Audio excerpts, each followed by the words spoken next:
interdire, ça n'est pas empêcher.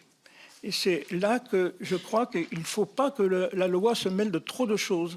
Et il faut laisser faire ce que j'appelle la conscience morale et aussi le jugement du juge. Alors j'ai préparé la citation de Paul Ricoeur que je voulais vous donner. Elle est pour moi une boussole. S'il faut avouer, j'ai eu la chance, le privilège de m'entretenir beaucoup avec lui de cette question, s'il faut avouer que les pratiques clandestines d'euthanasie sont inéradicables, ce que je crois.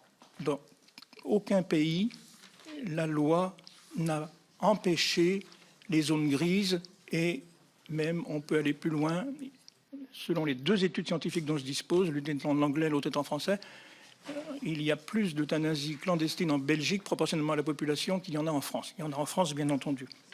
S'il faut avouer que les pratiques clandestines d'euthanasie active sont inéradicables, et si l'éthique de détresse est confrontée à des situations où le choix n'est pas entre le bien et le mal, mais entre le mal et le pire, alors même le législateur ne saurait donner sa caution. Le législateur ne saurait donner sa caution.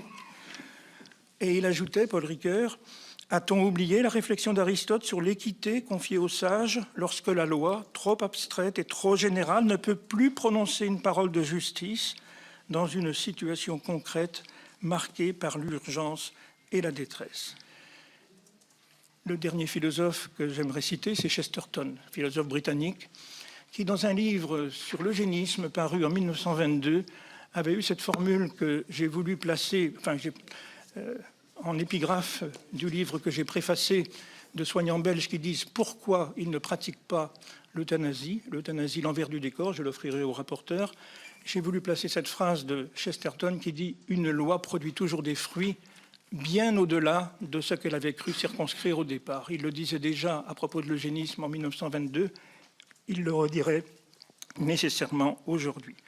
Ce que je redoute, c'est qu'en répondant à une demande que je ne conteste pas dans le corps social, mais qui n'est pas une demande médicale des personnes réellement, dans l'immense majorité des cas, en souffrance, en répondant à une demande, on crée en même temps une offre. Qu'il me soit permis ici de dire que dans l'EHPAD où ma maman a décidé d'aller, et elle va avoir 100 ans bientôt, si jamais d'aventure elle apprend que c'est une offre qu'on lui fait, parce que forcément elle lit les journaux, elle regarde la télévision, comment, moi, son fils, mes frères et sœurs, qui l'accompagnons au quotidien, nous allons nous continuer à lui donner le goût de vivre. Ce qui pourtant est pour un fils par rapport à sa mère, vous en conviendrez, non seulement un devoir, mais tout simplement la preuve d'affection que nous devons.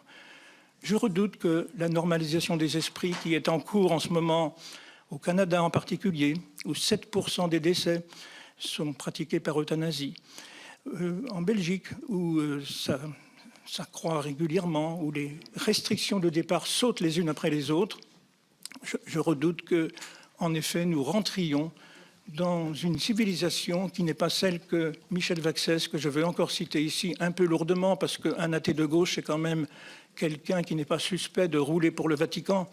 Et donc, je trouve qu'il faut faire attention à ce que l'on est en train de mettre en place en matière de modification de nos représentations.